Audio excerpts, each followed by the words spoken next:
Ako si Francia Budoso. Ako ay isang social worker dito sa Calgary, Alberta. Ano ba ang domestic violence dito? Posibleng magtatanong kayo, parehas ba to sa kung paano natin naiintindihan sa Pilipinas? So sa Canada, ang domestic violence ay ang pag-aaway at ang karahasan ng mag-asawa, pwede din ng mga anak na matanda sa kanilang magulang o mga kapamilya katulad ng biyenan, magulang, mga magkakapatid.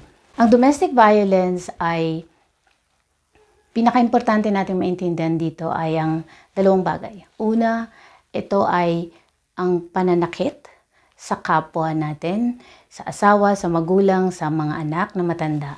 Ang pangalawa ay ang control o pagmamanipula ng sitwasyon. Kapag ito ay paulit-ulit na nangyayari, hindi lang isang beses, pero maraming beses, ito ay nagkakaroon ng pattern na behavior. So pag yan ang nangyayari sa ating pag-aaway o sa pagsasakitan, tinatawag natin yan na domestic violence. Ano-ano ba ang mga uri ng domestic violence abuses? Yung una, tinatawag natin emotional and psychological abuse. Ito ay uri ng pananakit na ang nasasaktan sa atin ay ang ating puso at isipan.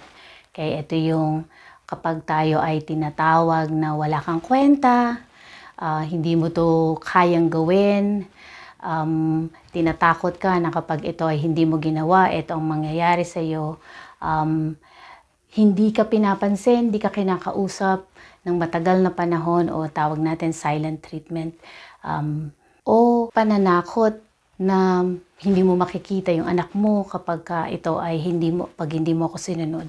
So, anong bagay na pwedeng makasakit sa ating puso at isip ng paulit-ulit, tinatawag natin yan ng emotional or psychological abuse. Yung pangalawa ay ang social abuse or isolation.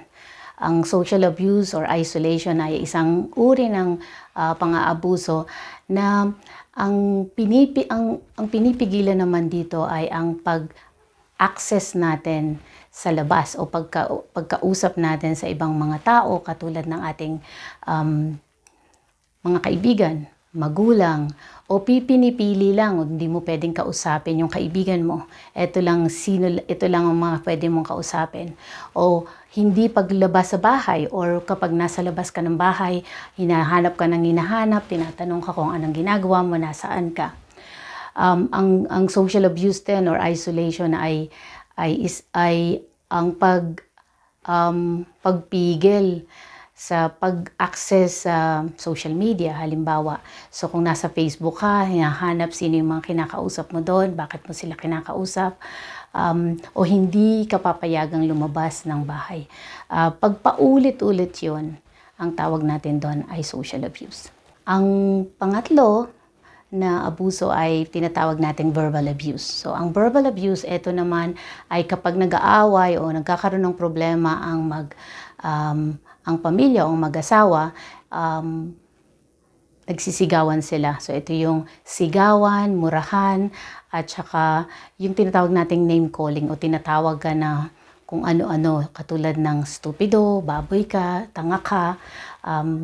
Pag yan ay parating nangyayari sa ating pag-aaway o sa ating sa sitwasyon natin, ang tawag natin dyan ay verbal abuse.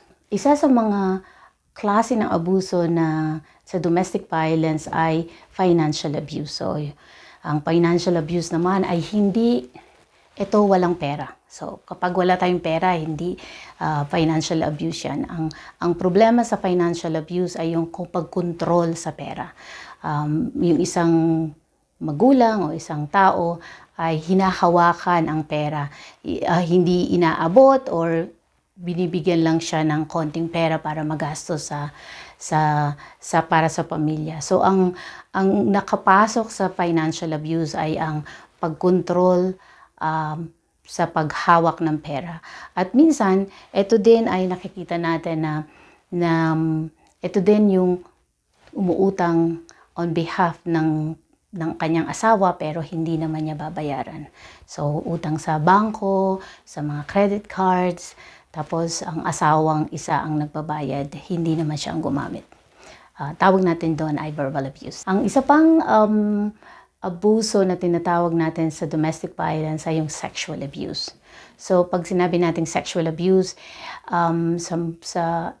ito ay yung pamimilit o yung hindi pagbigay ng permiso ng isang partner sa kanyang asawa o sa kanyang partner pagdating sa intimacy o yung pakikipagtalik. Kapag ito ay pinilit, ang isang tao ay pinilit, kahit kayo ay kasal, yan ay tinatawag nating sexual abuse. Ang pinakahuli at pinaka-common na abuso na tinatawag natin sa domestic violence ay yung physical abuse. So pag sinabi nating physical abuse, ito yung pananakit sa katawan, sa balat. Ito yung pananakal, panununtok, pagsipa, pagtulak,